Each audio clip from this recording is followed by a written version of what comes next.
Welcome in to the best in paranormal programming. This is Darkness Radio. I'm your host, Tim Dennis. I am excited for today's show, folks. Above my normal level of excited, we'll put it that way. We have an old friend on the show, a friend who has done so much for this program ever since we first started in 2006.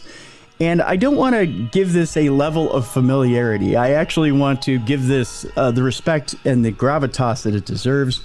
This man is a man who has come to the rescue of many people in the field of the paranormal. In fact, he's the guy you call when you're in deep you-know-what. This is the man who has helped many people in the paranormal when they are in over their head. John Zaffis has over 43 years of experience studying and investigating the paranormal.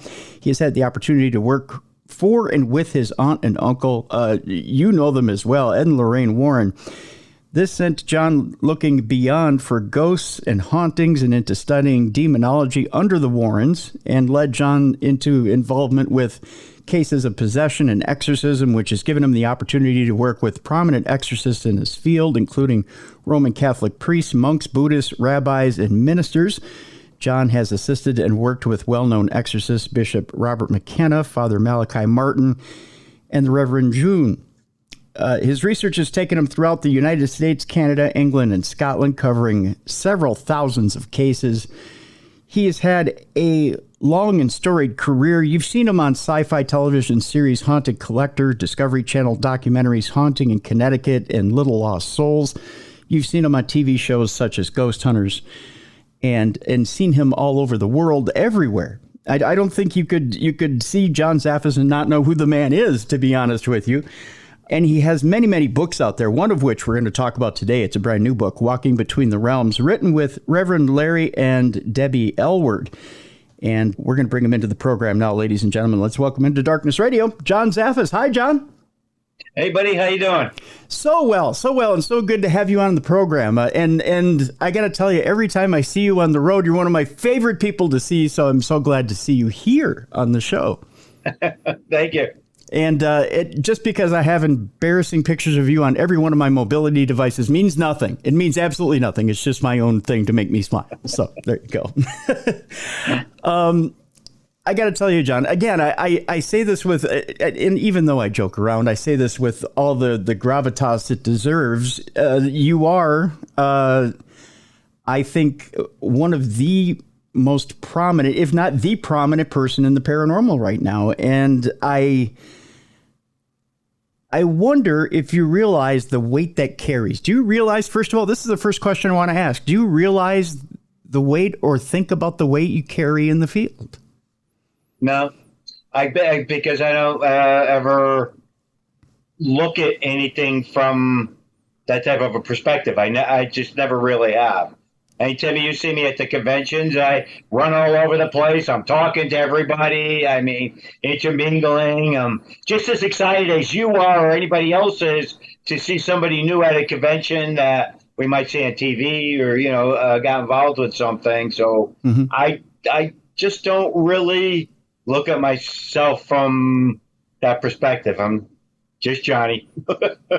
Well, I hear you. I hear you at that. And it's good to remain humble. And it's the right, I guess the right thing to do in your field, to remain humble. I think the minute you lose your head is probably the minute you get in trouble, right?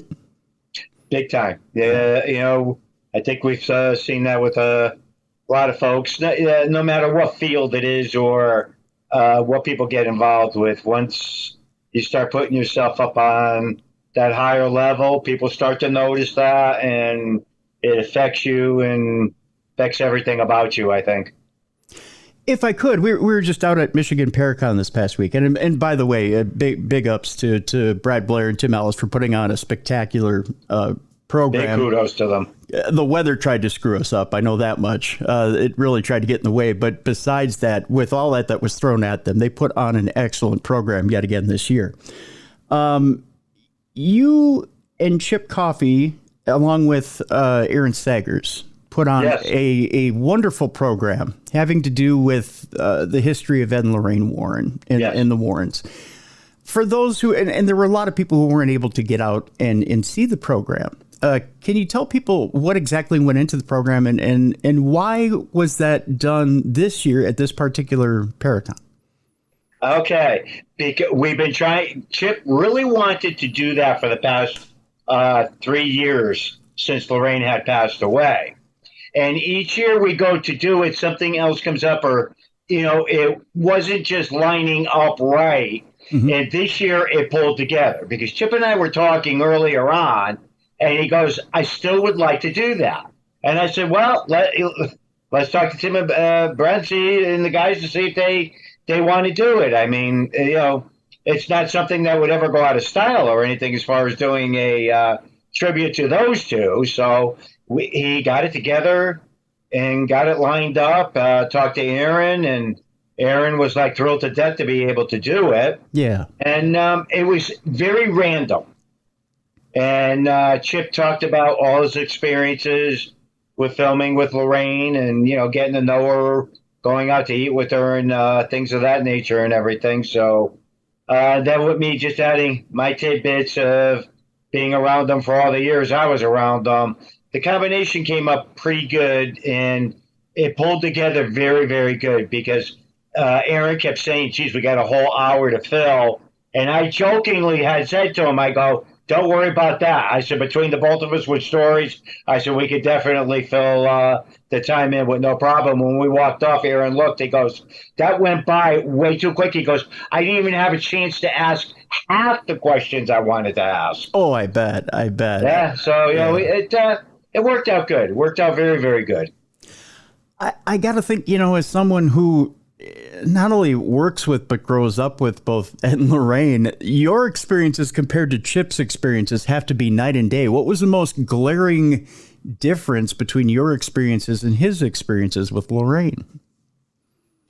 Well, because he was with Lorraine, by himself. They were intermingling, filming, and working on Paranormal State, I believe was. Yep. Yeah. Yep. Okay. I wanted to. There's so many shows, Tim. No, I know. I get confused with them. Yep. So, anyways, and they really had that opportunity to get to know each other and work with each other on a one-on-one. Where 90% of the time, when I was involved with them, it was usually Ed and Lorraine that were, I was intermingling with and going back and forth when we'd be working on stuff. Yeah. So the circumstances and the environment, was totally different. So, but the running thing was and everything. He goes, he said, "I had heard you say over the course of the years, when Ed got mad, you knew it. When Lorraine got mad, you knew it." And he said he goes, "I had that opportunity to see her get a little ruffled." And he goes, "That was enough for me." That is so true. So true. I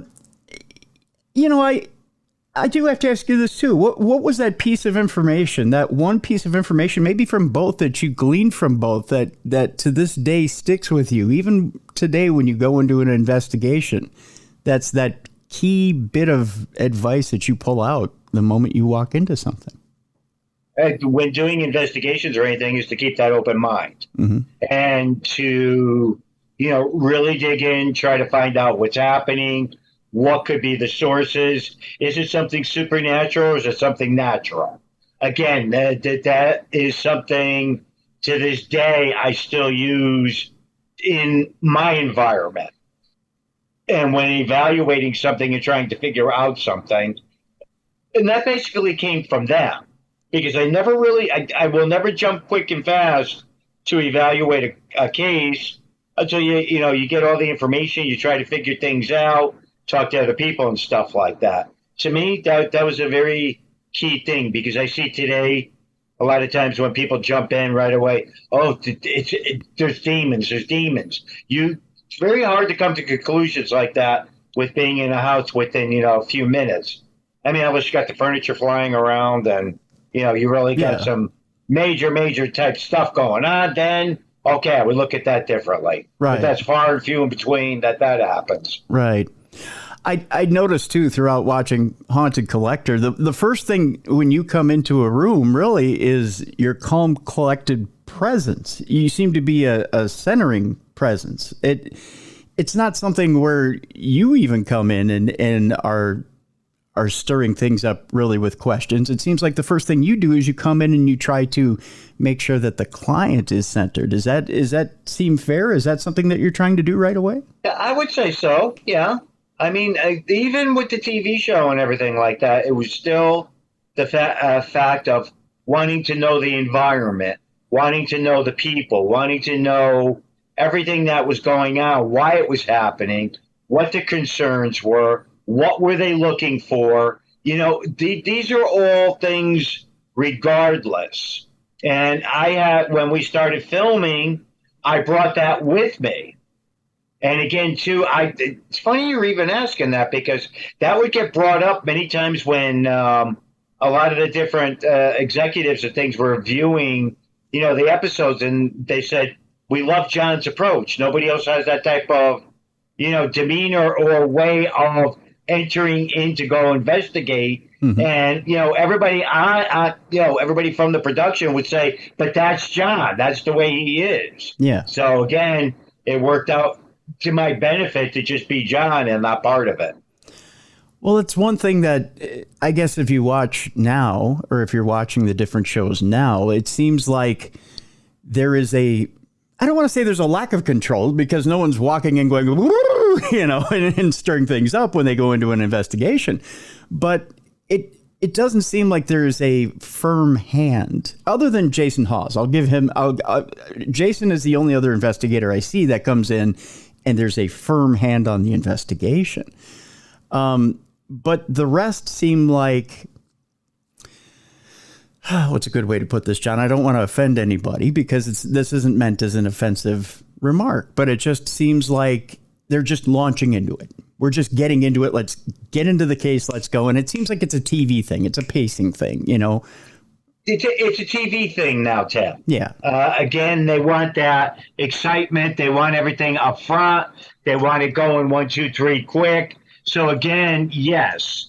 And, to our advantage, Jason and myself, if you stop and think about it, we got a little bit of that same type of a demeanor when, getting into investigate and going into looking at things and trying to figure out exactly what is happening. So again, yeah, I can understand what you're saying, because sometimes when I'm watching the shows too, it's like, whoa, what happened? Everybody already kicked in. They're already boom, boom, boom. Everything's already happening and everything. So the ways of, I think that with the TV shows, and, you look back at them 6 years going even back, the structure of it compared to what we see today is a lot different. Most definitely. Yeah. It's a different world out there. That's for sure. Just a little. Just a little. Well, let me ask you this, and then we'll move on to actual investigations of yours. Is there a show that's out there right now that's either streaming or on television that's caught your eye?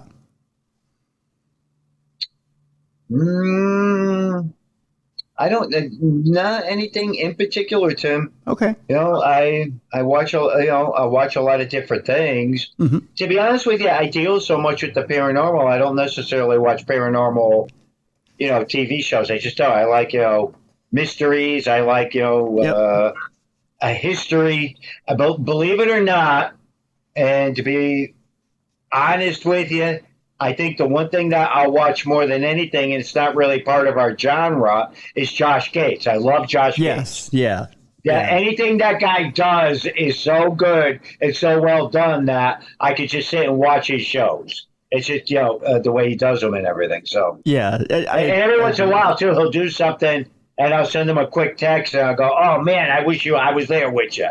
Or post something and just say, I wish I was there on that one. But although he gets into some situations, I don't think I'd want to be there with him. No. Some of the things he does, no way. No. Some of the stuff he eats, no way. Yeah, no. I'll leave some of that stuff off the menu. I believe it. Yeah. Hey, trust me, I'd be the same way. No, I think you're right. And, I do get quite a few listeners who ask me, well, oh, Tim, have you seen this show? Have you seen this show? Have you seen this show? There's sometimes I don't want to take work home with me. I know I'm required to view a lot of it, but there's some of it that I don't want to sit back and watch just for pleasure. And there are some shows that I do tend to leave off the menu. I've tried them and I think, yeah, it's not my cup of tea, and I'll leave them off the menu on purpose. And I won't force myself to watch them any further. I won't name those shows on the air today, though. I'll put one other show on the menu, and you can tell me if we should drop this subject right away or if we should continue talking about it for a moment.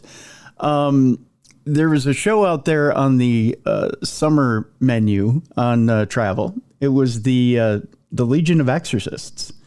And and there was one name that was glaringly absent, and that was yours on that show. I think there were a lot of fans that wish they would have seen you on that show. Many that I have heard from many people asking me, since I, I'm involved with that type of thing, and what I'm involved with doing with the demonology and getting involved with the, the exorcism, things like that. Why I wasn't on that show. Again, a lot of different shows. Most people realize that, especially at the conventions and everything. They go, "Oh, we get so disappointed and never see you on any of the shows." I said, "Trust me, I get asked to do all of them." I said, "Just, again, pick and choose what you like to do." It's just me. That's just me. Okay. So, I don't know how far I would want to go as far as doing a show, as far as exorcism or demonology goes. Okay. Because as you know, I always keep that more to the sidelines with the work that I get involved with it and everything. So again, but other people are, more interested in bringing it out into the forefront. But I still would like to keep it and operate the way that I do and on the way I handle a lot of the things at this point in time. Now, let me dovetail it to this question, because it's fair to say, John, we've known a lot of people who have gone full tilt into investigating and gone full tilt into demonology. And it's fair to say that with going into the darker area of investigating, it takes a lot out of a person. Yes. Rest in peace, Father Andy Calder. He gave a lot of his soul, a lot of his time into battling evil. Yeah.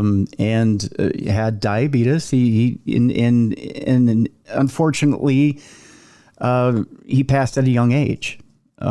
But really, too young. Yeah, too young, and fought a very good fight. And there are a lot of exorcists who pass at a young age. They give a lot of their souls to fight evil. I guess I would ask you, John, is it something where you do trade life force for fighting the good fight? Is it something where you do eventually have to say to yourself, you know what, there comes a time where I have to decide, do I go into maybe helping people on an investigative front and help them, but not necessarily go that far? You know what I'm saying? Tim, I like that question. And the basic way, and the only way I could think to answer something like that is like I was told in my 20s when I got involved with this. Once you cross that line, you get involved with this, you can never walk away from it. It will always seek you out. It will always look for you, whether you're directly involved or indirectly involved. Now, has there been times where I've pulled back or said, hey, I just don't want to even do this anymore? Yes, there's been many, many times with that. And you get pulled right back into it. Okay. And it's always over the simple fact that I could hear from a clergy friend of mine, or somebody will reach out to me that's in the field and they'll go, Johnny, I need help, and you get pulled right back into it. So again, do I think that it takes its toll quite significantly on our individuals that do the exorcisms? Yes. I think each time they do one, and you often hear that from them, a piece of them goes with that exorcism each time that they do it. I think with the demonology end of this field, I think it takes its wear and tear on you also, and wreaks havoc, within your personal life, or, in several different areas that could be affected. But again, like I said, I learned that from an early time on, from being around a lot of those individuals that were in it, for years. Mm-hmm. And I always said, no matter what you do, you'll never be able to walk away from it. And it's the truth. Once you get involved with it, it's so hard and so difficult to just walk away. It really is. Because there's always something that's going to occur, something that's going to happen that can get you back involved with something, directly or indirectly. Okay. So, yeah. That brings up my next question. You yourself have a museum of haunted objects. Yes. Okay, as did Lorraine. And Ed and Lorraine both had that museum of haunted objects. Mm-hmm. It takes an incredible amount of blessing, energy, to keep that at bay. Am I correct? Yes, absolutely. Okay. Does it maintain, or do you need to maintain that same level of energy that you would in order to fight evil to keep it at bay? Yes, I would say yes. Okay. I think it's a lot. All right, here's a good example. Even though all of us were just recently in Michigan, Brian Cano came over with a little group of people today. Okay. And a group that he was working with. Mm-hmm. And they were just thrilled to death. There was only, 5 people that wanted to go through the museum and everything. But Tim, here again, too, prior to all that, I went through, did everything that I needed to do, the prayers and, sprinkling of the water and doing things. Because, again, I don't have the museum opened up where people just come in and out of it. It's not open to the public. Right. The majority of the people that do come or, are stop into it or anything is usually something like what Brian Cano saying, come on, old man, just let me bring a few of my friends over. And I'll be like, all right, shut up, just come over. So, again, with that, that's a continuous type thing that is done, whether there's any interreaction or not. What I mean by that is the simple fact that the museum is below me. My office and a lot of storage is up here on the second level in the barn. Mm-hmm. But again, continuously, from a spiritual level, things always have to be being continuously maintained. I kind of draw the parallel between your museum and the Warrens Museum to like the trophies that Batman kept down in the Batcave, of the different villains. Sure, you've got the villain's weaponry, but it stays in your Batcave. And yeah, it's not meant to be displayed necessarily. It's not meant to be unleashed on the world because therefore then the weapons of evil are out there, for anybody to use or get a hold of or be influenced by. Mm-hmm. Now I'm going to draw a dangerous parallel. And you tell me if I'm going too far by this. I don't know. Have you ever been to Zach Bagans' museum in Las Vegas? I would go. Okay. We were out in Las Vegas last year, and we were trying to arrange everything, pull it together. Several people at the convention, we're good friends with Zach. They told Zach that Johnny wanted to come out. He says, by all means, we were going to go. It just didn't work out. Okay. It just didn't happen. I mean, I hear a lot of people talk, in regards to a lot of the items and the things he has in there. Mm-hmm. And I'm curious to see it like anybody else, but it just hasn't happened as of yet. I would love to get your perspective as somebody who's in the field, who's been face to face with it, to see what your feeling is when you walk in. Now, well, I'll tell you what, even if he had a museum filled with just plain props, when he first opened it up and everything, is that damn place going to be haunted now? Yes. From the amount of people you got that go in and out of there, the energies that could be brought in, you don't know a lot of times what people are going to do and different things of that nature. So again, without even being in there, I would automatically say, if anything is haunted, that place is. I was there 4 years ago, John. I tell you, the best way to describe it, when I walked in, my entire body vibrated. And I've never had that. I haven't had that feeling at Waverly Hills. I haven't had that feeling in any haunted spot ever. But that place had such a resonant feeling. And I won't label it. Just, I've never had that much of a haunting resonate in me. There's that much spiritual energy there.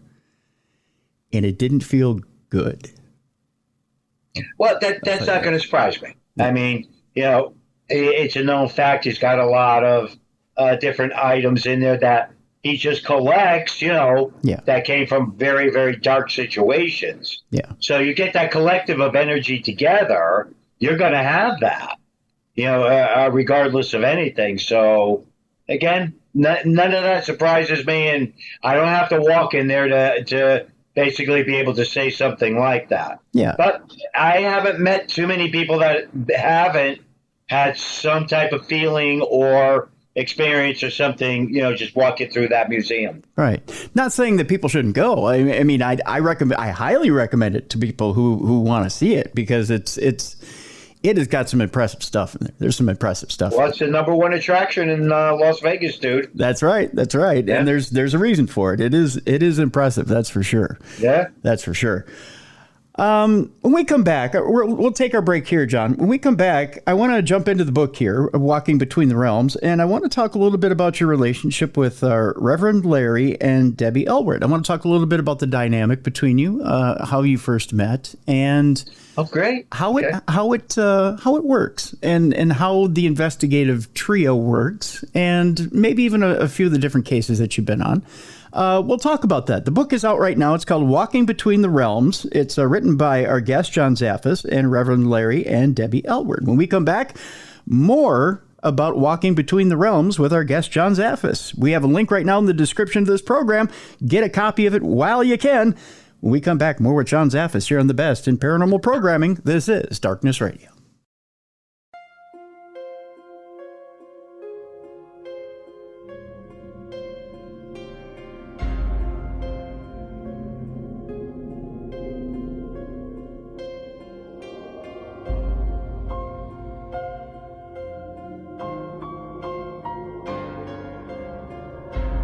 Welcome back to The Best in Paranormal Programming. This is Darkness Radio. I'm your host, Tim Dennis. Our guest is John Zaffis. The book is Walking Between the Realms, written by John Zaffis, and the two other authors, co-authors, and team members of John's, Reverend Larry and Debbie Elward. And John, we teased before the break that we were going to talk about those two members of your team, Reverend Larry and Debbie Elward. I'm curious. I know it's in the book, but I'm going to refer to you, my friend. That's okay. How did you meet Reverend Larry and Debbie? Okay. Larry and I go back to when we were teenagers. Okay. My aunt and uncle used to have classes and these little meeting things up at their house in their basement. And, back at that time framing, I had met Larry at one of the meetings. And, we would talk, we would go back and forth. We got to be friends, and we had remained friends for all of these years. Now, Debbie and her sister used to belong to Ed and Lorraine's group, and that's how I got to meet Debbie. Debbie and Larry ended up meeting each other. They ended up getting married, and hanging loose. But the funny part about it is, and we laugh and laugh and laugh. For so many years, Larry and I never made the connection with Elward, the last name. Okay. We were sitting in the kitchen doing something, and one of my sister-in-law goes, what's the possibility of Larry Elward being related to our grandfather on the other side of the family, my wife's side of the family? And I looked at her and I went, you know what? I've never even thought about it. I never even gave it a thought. I said, I've never mentioned any of it to Larry. So anyways, I'm on the phone. We're talking, we're going back and forth. And I said, Deb, ask Larry where his family's from, the Elward side. Mm-hmm. And he goes, Maine. And I went, oh, okay. And then I started asking him a few more questions. And, then I go, well, Cheryl's grandfather was Piercy Elward. And he goes, yeah, that was my uncle. Oh, look at And that. I went, Larry, do you realize that we are all actually family connected? And he goes, but that's so strange. All these years when the families would go back and forth, he goes, I never made the connections with Cheryl and everything. I said, well, we're definitely all. And then Debbie got real quiet and she goes, this is even worse. And I go, what? She says, I have to deal with you as a friend. Now we're freaking family. So you guys never ran into each other at one family dinner?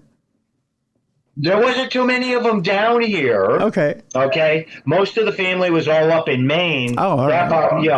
All the elders. Okay. And Cheryl's grandmother and grandfather had died years ago. Okay. So there really wasn't situations where the families lined up and everybody had actually met or anything like that. Okay. So it wasn't like there was a big family reunion or family Christmases or anything like that? No. Okay. No. Well, then it's forgivable. I was going to say, otherwise, Larry and Debbie owe you a lot of Christmas gifts. I'm just saying.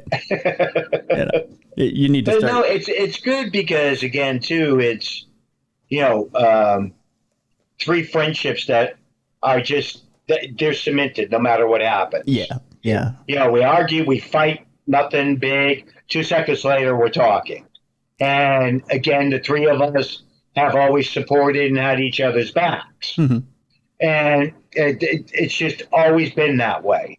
And again, the three of us will go out that way. It's almost the same thing like with Father Calder. Him and I were thicker than thieves. Nobody could ever split. Rosemary Ellen Guiley. Yeah. You have certain friendships that, once they're established, they're there no matter what happens. And, you stay there right to the end. Right. Exactly. Yeah. And boy, you just mentioned two people I really miss so much. You have no idea there, John. You and me both, buddy. I miss. Yeah. It's not like the old times with a lot of people now where, some of these people would get on the phone and be on the phone just chit-chatting, going about different things. And then you could go 2-3 months without talking, but be right back on the phone like nothing ever happened. That's right. You picked up right where you left off. You don't have that today, Tim. It's not there anymore. No, you're right. You're right. It's or it gets harder and harder to establish. That's for sure. To find friends like that. That's for sure. With that kind of relationship with Larry and Debbie, is it tougher sometimes to go into some of the tougher cases, knowing that you have that much skin in the game, or is it easier? Is it easier because you have that kind of rapport? Is it kind of like a finely tuned basketball team where you can pass between one and the other and kind of do the no look and know what the other one or the other is doing? Is it a finely tuned machine? Finely tuned machine. Yeah. We don't usually question each other. There isn't a reason to. Mm-hmm. Debbie goes in. She opens up to see what she can pick up. Larry, as far as psychic abilities or anything goes, he flatlines. So, he doesn't pick up on anything. Mm-hmm. And me, I'm the one in there. I'll be talking to the people, get into the history, trying to figure out who, where, what, when, and how. So, and then taking the combination and putting all that together is what makes that whole machine work. Okay. And it's what, makes it flow. And it always works out good. It works out fantastic. I find it interesting that the more things change, the more they stay the same. Really, Debbie is kind of filled into that psychic role nicely, whereas, Ed and Lorraine kind of had the investigator psychic connection. Now you've got Debbie in, and you're doing the investigator psychic connection, yet you also have Larry there if things do tend to get rough spiritually.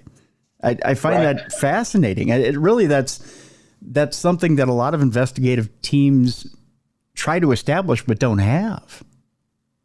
Well, again, today, a lot of the groups don't move forward as far as a spiritual perspective with having a foundation, that they operate that way. Mm-hmm. The three of us are so old world that, it's just the nature of it with us. Where today, a lot of the groups don't like to get into the perspective of the spirituality of it. They want to go in and try and look for something scientifically as they, think they're finding it, but they're just finding evidence. That's about it. Yeah. It's not really scientific. But again, it's a different world today from when all of us got involved with it. When I got involved with it, we all had each other's backs. Mm-hmm. You know, even with the other researchers, it was a different time. It was a different world back then. Yeah. So again, you know, you got involved with somebody, you were working with somebody, you knew them before you were getting involved. Right. Right. So again, it was a totally different environment from what we see and what we get involved with today. Is it a mistake of sorts for us not to be tackling a spiritual problem with spirituality? I mean, we throw a REM pod at something, or we'll throw a laser grid at something, or we might even throw a Frank's box or a shack hack at something. But are we trying to tackle it too much with technology and not enough with spirituality? It's always difficult because I'm very much for everything being done as far as the technical end. We have to do this. I think it's important to get all that data, mm-hmm. Collecting it. Hopefully someday we could chart it and we could get the repeatability. It's not there yet. Yeah. But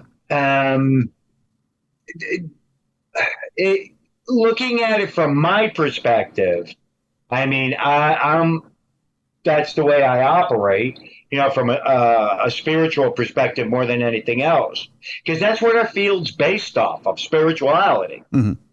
Not religion per se, but spirituality. Right. There's a difference. And there is a difference, but people don't understand that today. I'm tiptoeing that line. Notice I haven't said anything about Catholicism or anything like that. You just try to respect it and deal with what is brought to the table, because you and I both know organized religions are deteriorating. Yes. Right across the board. It doesn't matter what faith it is. So again, that common denominator with looking at the way people look at things, comprehend things, you try to keep an open mind with that, mm-hmm. because that's our world today. I'm the farthest thing from a Bible thumper, and just about anybody that knows me will tell you that. So, but I am a spiritual individual. I do follow my belief systems, my structure, and that's being Roman Catholic, and that's what I follow. Mm-hmm. So, is the deterioration of organized religion keeping you in business? Are you finding that it's making business better than ever? No, I don't see that much of a difference, to be honest with you. Really? I don't. Okay. Because it's always been there. Okay.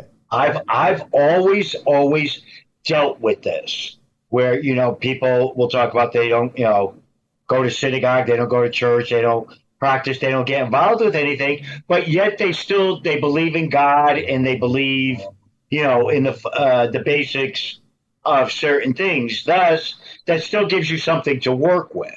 Okay. Again, is it an ideal situation? No. But again, I've always worked with it that way, so I don't find that big of a difference. I've always ached to ask you this question, and that's this, and I ask it a lot. No, ask. I've asked this. I don't want to answer you. You know me. I'll tell you. I'm not telling you. I've always asked this of other spiritual people I've had on the show, and I've gotten different answers. So I want to know what yours is, John, and that's this. It's so easy for people to want to see or go head on with evil and think it's sexy. But why is it so hard for people to believe in God?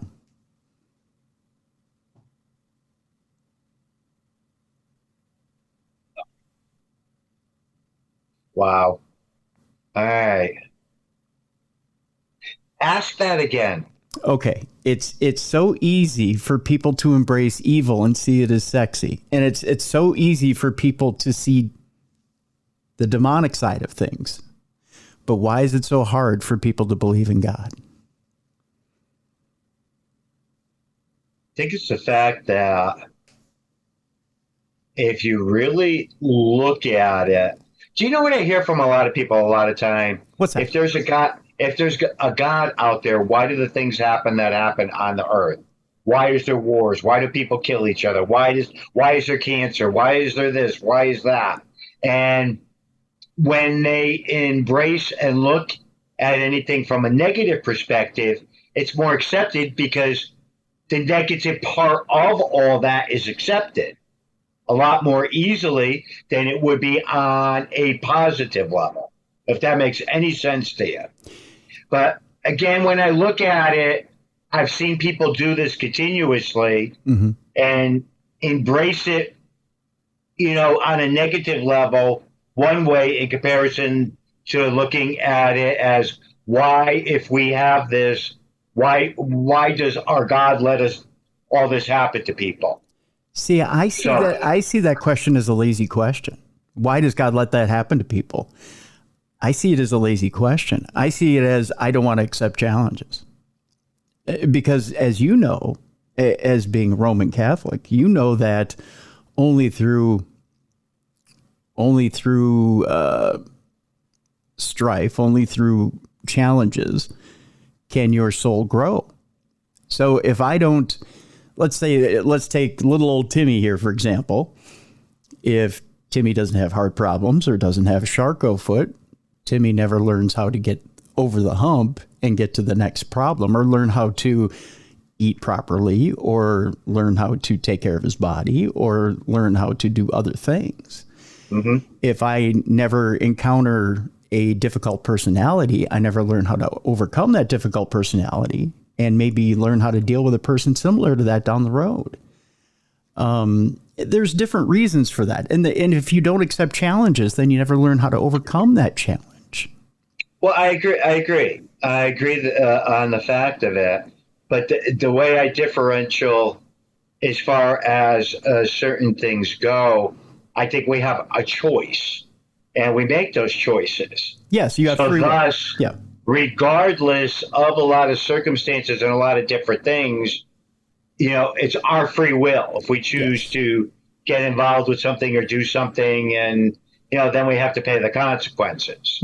I mean, a lot of the things occurring and happening in the world, looking at, I'm an engineer by trade, so I look at a lot of things scientifically. I believe in global warming. I believe a lot of that is causing different things to occur, different things to happen. But, on the flip end of it, some people, they go, no, that's not happening. This past February, I live in Connecticut. Several of us had to go out and cut our grass.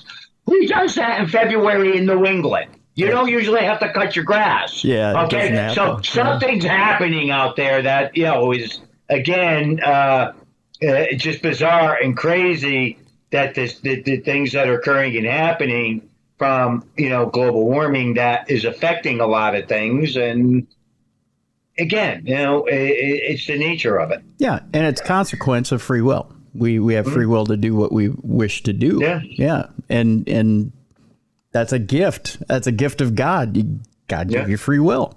Gave you free will to do what you wish. Don't get me wrong either. I'm not a very, I would say hardcore religious person whatsoever. No. So again, with a lot of different things, I take with a grain of salt. I'm sure, like a lot of other people, with the way any structured type religions might believe in certain things, I don't necessarily go along with that. Yeah. And I tend to be a very spiritual person too. I'm not going to hit you with any dogma. I'm not going to hit you over the head with it. But, at the same time, I've had a lot of things happen to me in my life that I can't deny a miracle when it happens right in front of me. I just can't. I can't do it anymore. I used to try, John. I just can't. There's too much that's happened, Yeah. That's just the way it is. Speaking of, I do have to ask you this question, because I know you've been with Reverend Larry and Debbie for quite a while. In the middle of an investigation, can you tell me, I know a lot of people will say, well, can you tell me the worst thing that's ever happened to you on an investigation? I want to ask you, John, what's the most miraculous thing that's ever happened to the three of you on an investigation? When divine intervention had taken place. Yeah. And interesting perspectives would take place. Working on a case and, giving them information. No deliverance had to be done, no exorcisms, no major prayers or anything. But there's circumstances where it was hardcore stuff going on. We went, did our investigations and everything, gave them recommendations, and Tim thinks we just do it 360.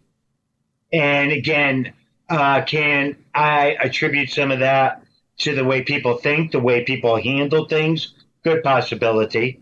Possibilities are endless. Mm-hmm. So, but I always look at it as that there was that divine intervention of something that transpired that made a wake-up call, so to speak, take place in those types of situations.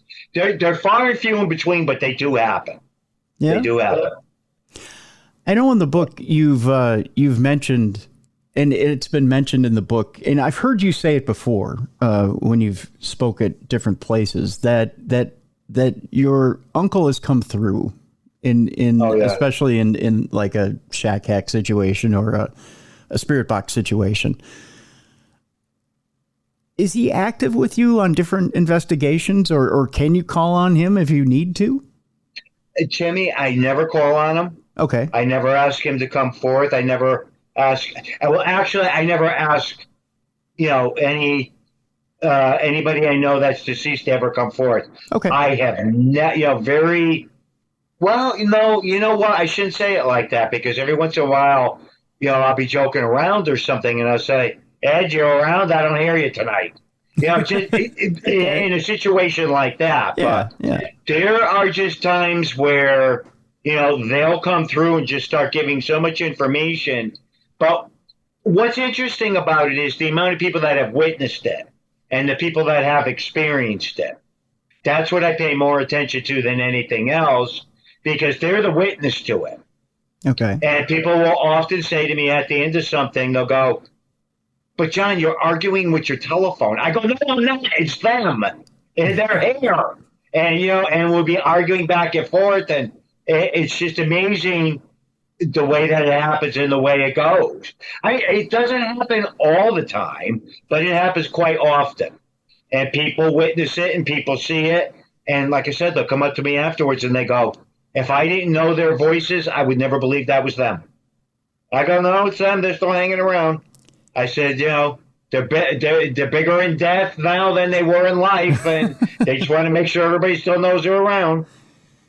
Is it just Ed and Lorraine, or have you heard from any of our other colleagues? Very seldomly.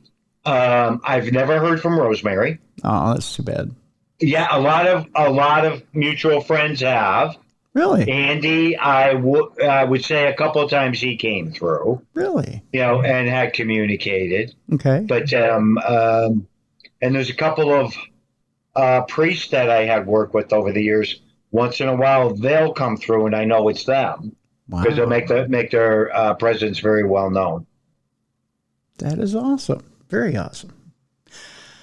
There's chapters in the book here, or there's a chapter in the book where it's got different haunted. Oh, you know what? I want to talk about haunted workplaces here for a second. And I want to talk about some of the different haunted workplaces that you've been into. I did a little, one season of a little show called Paranormal Night Shift. You might have seen it. You might not have. Chances are you probably didn't. It was on Travel Channel. But one of the things about Paranormal Night Shift is it had a lot to do with people at their workplace at night. Had a lot to do with there was a little bit of hospital work there, but it had a lot to do with like a person at a radio station, person doing janitorial work. And they're getting, caught at their different places of employment. They turn around, they see something, and all of a sudden, boom, there's something on top of them. Okay. Yeah. What is it? And I know hospitals are huge, and I get that because there's a lot of transition to the other side by different patients, and I can see where there would even be maybe even portals at different hospitals, where you could see people transitioning from this side to the other side, and nursing homes. I get that, where there would be that same transitional point. What other types of businesses have you seen that you would get that kind of activity? well, let's see, nursing homes, hospitals. There are situations, I would say, that when people die at home, that causes, a haunting also. I mean, that's could be your standard haunting. I believe very strongly into that businesses per se. Mm-hmm. Let's say, Ma Pa, 5 and 10 store. Okay. They ran that. They were in there 24/7. They took care of it. They dropped dead in there, or one of them passed away is a possibility. That could be a haunting type situation also. Yes. Factories where a lot of people, over the years, especially very old buildings, people might have passed away, or that was the only place they had any family or any communication with people. That can cause hauntings also. Okay. So there's a lot of businesses, depending on how you look at it or what you start digging into. You stop and think about it. You have a person that worked in a factory for 40 years, never had any no family, never bothered with anybody. The only friends or any communication that person had was at work. I mean, you'd be surprised on stories like that. There's quite a few of them out there. So thus, you're going to definitely have those types of things. Rectories, convents, these types of places, they have a tremendous amount of activity. It would seem pretty sad to me to put in let's say you put in 40 years at a factory and then you end up there at the afterlife. That to me, it just seems like torture, doesn't it to you? Isn't it crazy? I can't tell you how many times I've talked to different people, in the high rises that work in these office complexes, and their friend in the cubicle next to them passed away, and for days and weeks afterwards the computer will turn on, or activity will go on in the cubicle, and it freaks the people out. And it's like, why would they want to haunt this place? They used to scream and holler, they hated it. They were probably most happy there, believe it or not. And just weird the way certain things go and way certain things happen. Now I can see it. I could see a radio station because I had one former colleague that showed up at the old radio station I worked at to pass on a message to me. It happened when we had a psychic on the show. That was back in 2006 or 7. And I did pass a message on to him, or to his wife. Yeah. But that I would tend to want to think that was a temporary stop, that he didn't want to hang around because that station's no longer in that building. And God forbid he's still in that building, because that was just an office building, John. I wouldn't want him to still be there. That would be horrible. But in stores I can see. Now stores are kind of fun places. I mean, I could go with retail therapy. In fact, we have an antique store, and said that his antique store in Pennsylvania was haunted. And oh yeah, I think with.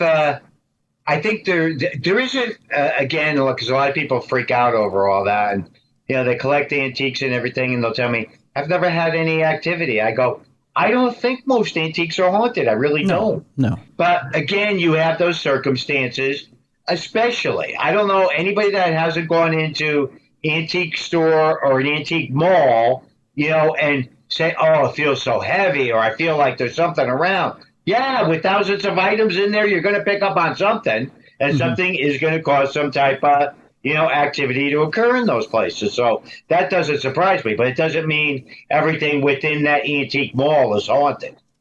Right. Let me ask you this, as we're beginning to wrap up here today, John. And again, folks, the book is Walking Between the Realms. It's written by John Zaffis, Reverend Larry, and Debbie Elward. We have a link to it in the description of this program. There are times when we run into hauntings that are or aren't what they appear to be. There's a story in the book having to do with, it's called The Werewolf, but it's actually a haunting having to do with someone in a mask, or a spirit that appears to be something that it's not. How often do you run into a spirit that appears to be something that it's not? And how do you kind of uncover that puzzle? How do you take that puzzle apart? You perceive, okay, this happens a lot more often, where something can disguise itself, so to speak. Mm-hmm. how many times you'll always hear too that little children's spirits. Well, that affects all of us, and we're more accepting of a child's spirit being around us than we would anything else. But you have to keep your guard up because it might be something disguising itself. Yeah. Thus, again, being careful with the dynamics and realizing something could happen. Okay, good example, Tim, is like, when the communications take place with my uncle and everything. Do I still keep my guard up? Scared, not scared, but cautious that something might be trying to trick me. Absolutely, you have to, because you just never know. So that's, with having, the false identity and masked by something else can happen. And it happens a lot more often than people realize.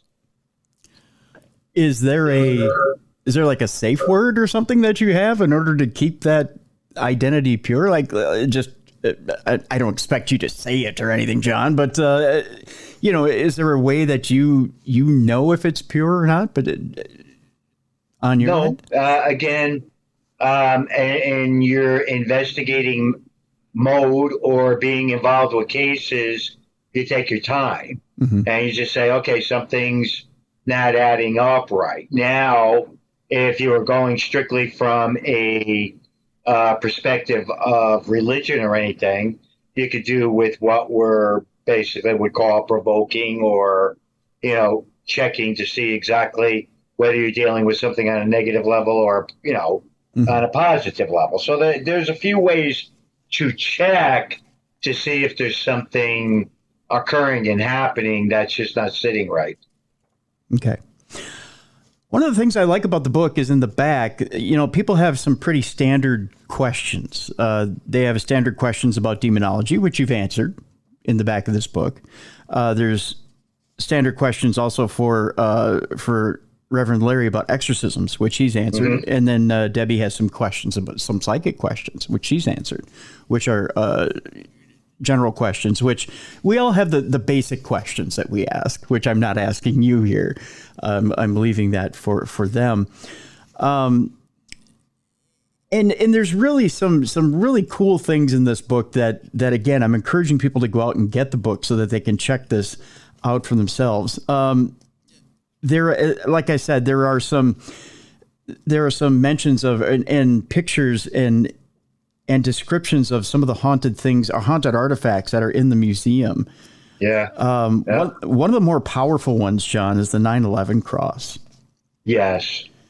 Yeah. That again, Tim, is, again, I'm one of those types of people. Everything happens for a purpose and a reason. Nothing is coincidental in our lives. Nothing.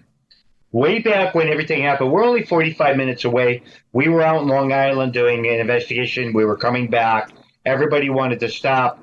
So I finally agreed because I lost a lot of friends in there. And I was actually working with a person that was up on the higher levels with the case at that time. But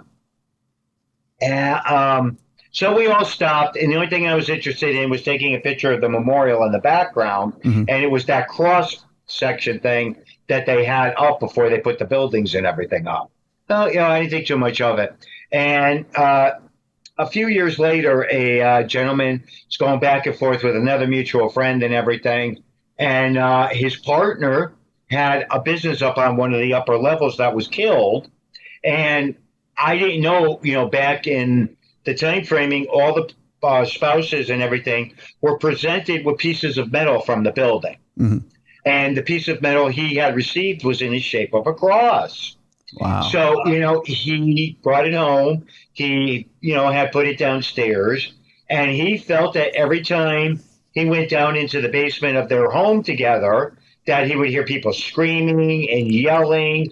And he felt like something was so seriously attached to it. And he felt bad. He didn't know what to do. He said, Johnny, I'd like you to take it, please. Just put it in the museum, but promise me one thing. And I go, what's that? He goes, you will never sell that. I go, I would never even think of selling something like that. Yeah. I said that, again, goes against a lot of the ways I look at things and the way I handle stuff. So that, to me, was verification here. I took a picture of that memorial cross that was up there many years ago. And then several years went by, and I actually got a piece that looks just like it. Yeah. So again, was there a reasoning for it? I don't know, Tim, but it's always weird the way things line up. It is. And it's a powerful piece, not just a powerful piece, but if there is, we talk about a scar in the earth, and when we talk about residual hauntings, how, you've been to Gettysburg many, many times, and yes, what a residual scar in the earth that entire area is. But to think about what a residual scar in the earth that area of New York is, but to have a piece of that in your home is amazing. But if there's any piece of that earth that you would almost hope that piece of earth could find some sort of peace at one time or another. I know we've built towers over it, hoping that could happen. But I will ask you this question, and I hope to God there's a good answer for this, but maybe you can answer it. Maybe we could only hope that there would be. Is there any amount of holy water or prayers that could put peace to a residual scar like that you could eventually settle the land down from that amount of energy? No. My opinion, no. Again, I have not been down to that piece of property since I took that picture. I have no interest in it. I always personally felt that they should have just filled it in, planted trees there, turned it into a little park. I understand it's very valuable real estate. Yeah. Again, but that's me. That's the way I look at it. And on the flip end of it, even a priest friend of mine, we were talking at one point in time, he go, but John, what better way to honor people but to fight back and put the buildings up? And we do have the memorials and everything on the property. And I go, all right, Padre, you got a point. So I'll meet you halfway on that one. And again, it depends on the way people look at things and the way they handle things. Me, like I said, personally, I don't have any interest in even going anywhere near that. But, a lot of people don't even realize the city is so freaking haunted. There's so many of those buildings down there that, even before 9/11 and even now, that just have so much activity, and the history that is tied in with them is phenomenal. Absolutely phenomenal. Oh, I bet. New York City, you think of back to its very beginning roots to now, and how much is built on top of built. And Correct. Then the amount of souls who have passed. It's just got to be. If you put I can't imagine a sensitive walking in there and then trying to shield themselves and walk through New York City. I've got to think that's just be maddening. I think that's one of the biggest reasons a lot of people that are sensitive do not like to go into those type of environments. And what I mean by that, I hear a lot of times, a lot of the sensitive and psychics don't like to, New York City. They don't like Boston. They don't like LA. They don't like going in to those heavy, congested type environments because it affects them. Yeah. So, yeah. And to kind of close up today, in the back of the book, one of the things that a lot of people ask me, and there's a couple of things, and I've got to tip my hat to both Debbie and to Reverend Larry. In a couple of spots in the book, there are mentions of not only prayers of protections, but just prayers that Reverend Larry says while on investigation that keep all of you protected. But in the back of the book, there are useful prayers for protection. I can't tell you how many times, John, people will say to me, Tim, what can I say? What can I say if I feel like I'm under attack? Or what can I say when I feel like I don't feel like I'm safe? And there are those prayers of protection in the back of this book. So, from a Christian perspective, again, the tools are, right there. That was the biggest reasoning for throwing a few of them in there. But I tell people, no matter what your belief system is, call in on the positive side of that. Yeah. That helps to protect us. And I'm a very firm believer that, again, the light will always outweigh the dark, no matter what. Could be a struggle in between, which we call the gray, but I think good will always outweigh evil. I believe very strongly in that. Very much so. I got one last question for you, and that's this. I've had Nathaniel Gillis on now a few times on the show, and he's had a very interesting theory, and I want to throw it your way. he had an interaction or has had interactions with what he would say, he doesn't qualify it as demons or aliens. He thinks they may be one and the same. Now, I want to throw that into your ballpark, and I want your opinion on it. Do you believe that, because it's been reported that if you throw the name of Jesus Christ out to an alien, it will repel it? Do you believe that? Again, I stay very open-minded, Tim, with everything. There's a lot of things that we don't really understand. We really don't know. Mm-hmm. I don't rule out the possibilities of other life form. I can't, especially in light with all the information coming to the forefront, that's been hidden. Mm-hmm. Again, I look at stuff very open-mindedly because there's so many things that we have questions too. It's just like people that have, what they believe is an encounter with an alien, and you deal with a person that could have an encounter, what we call a demon.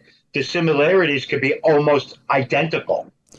Well, the parallel he draws between incubi and succubi and an alien abduction is alarming. I mean, it's very, very similar. Yeah. Again, with a lot of those things, a clear-cut defined situation, if you will, as you're trying to understand this and come to grips and terms with a lot of these different things, it's difficult to be able to rule out whether there's other existences or there isn't. Again, what I find fascinating is that someone that feels, they've been probed by an alien, these people, I'll hear other people say, well, that's because the demon, is incubi or succubi.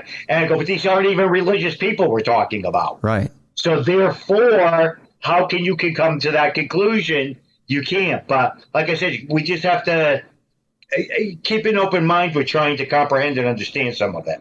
Right. I want to throw just one what if here to you, and that's this. If someone were to come to you and say, John, I don't know if I've had an alien abduction experience or a demonic experience with succubi, how do you tell them the difference between in your experience? One of the key things that I do with something like that, Tim, is I give them my theory and my suggestions from my end, and I will definitely tell them to contact somebody within the UFO, sector, talk to them, and get the information they need from them to kind of decide what they feel is happening. Take that information and, weigh the differences.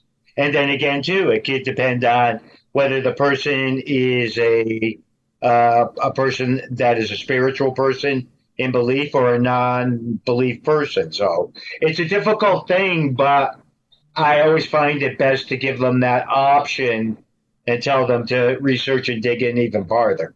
Okay. Fair enough.